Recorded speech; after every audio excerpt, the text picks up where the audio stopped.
Hello, I'm welcome to the podcast. I'm Roxanne and this is my friend Swan, and today we are going to talk about a topic that covers several aspects within a school: timetables. Teachers, staff, and students all have different and shared opinion on this topic.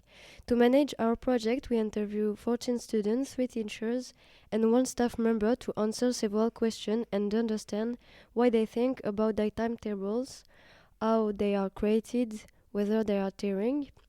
We got their permission to use their first names when we share their ideas. So let's start with teachers' interviews.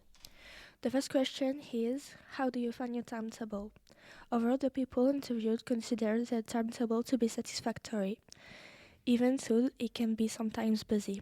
Mrs. Bardou points out her timetable is sometimes condensed, but she still considers that it will adapt to her working with them, even staying at school during her free periods to get work done. Mrs. Jordao highlighted that it varied greatly from one year to another, particularly depending on the number of classes.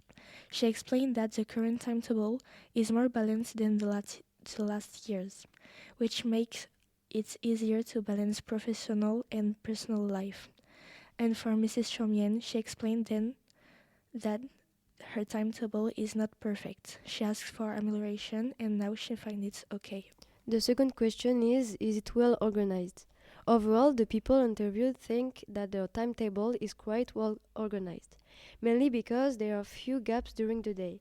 Mrs. Barjou and Mrs. Jordao point out an improvement compared to previous years with a smoother organization.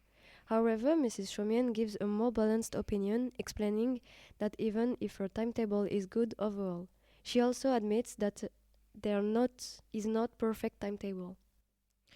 The third question is, were you able to choose your timetable or was it imposed?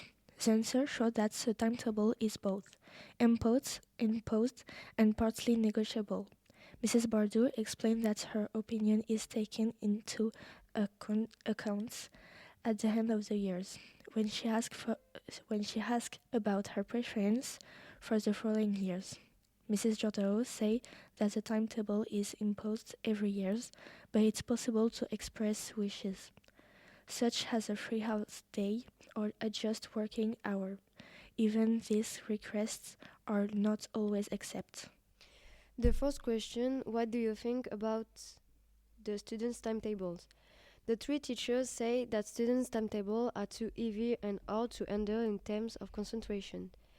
The days are too long, sometimes lasting 8 or 9 hours, making learning more difficult, but it is almost impossible to stay focused all day.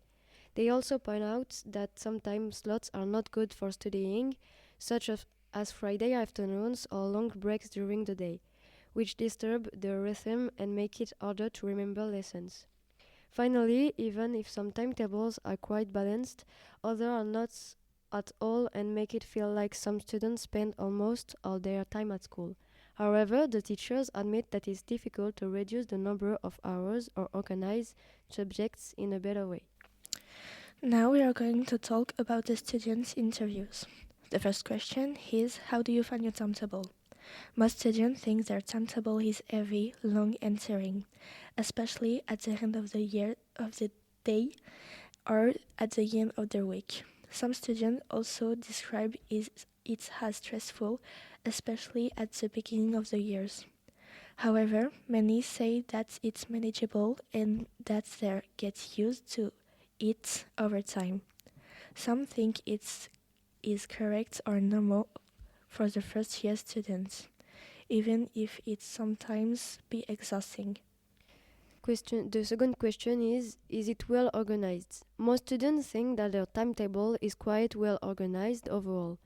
However, sometimes students point out that some days are too heavy or badly organized and that some subjects could be better organized. Despite these negative points, the general opinion about the timetable organization remains positive. The third question is, what do you think about the teacher's timetable? Most students think that their timetable is heavier, more tiring and more stressful than the teacher's timetable. mainly because of homework, tests, and work at home.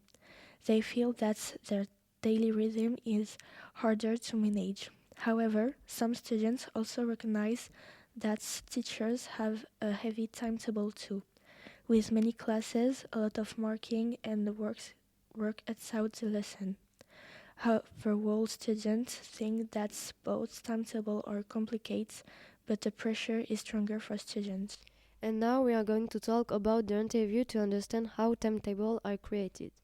In secondary school, creating timetable is a long and complex process involving a few steps.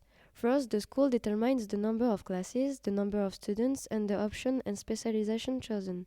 Classes are initially formed numerically without students' names and organized mainly according to options and specializations. Teachers also participate in this organization by filling out preferences forms. This may have confront preferences, which correspond to timetable preferences and obligation preferences, linked to situations such as disability or child service in another establishment. These constraints are integrated into timetable management software. This software must manage a large number of constraints. For example, specialized courses must be aligned with the same timetable. Once the timetable has been generated, human interaction may be essential to adjust and improve the results proposed by the software. The timetable is put together starting in January when the general structure and preference are set. Work on the software began in May and continued until the end of August, when the final touches are made before the start of the school years. Thanks for listening and have a good day.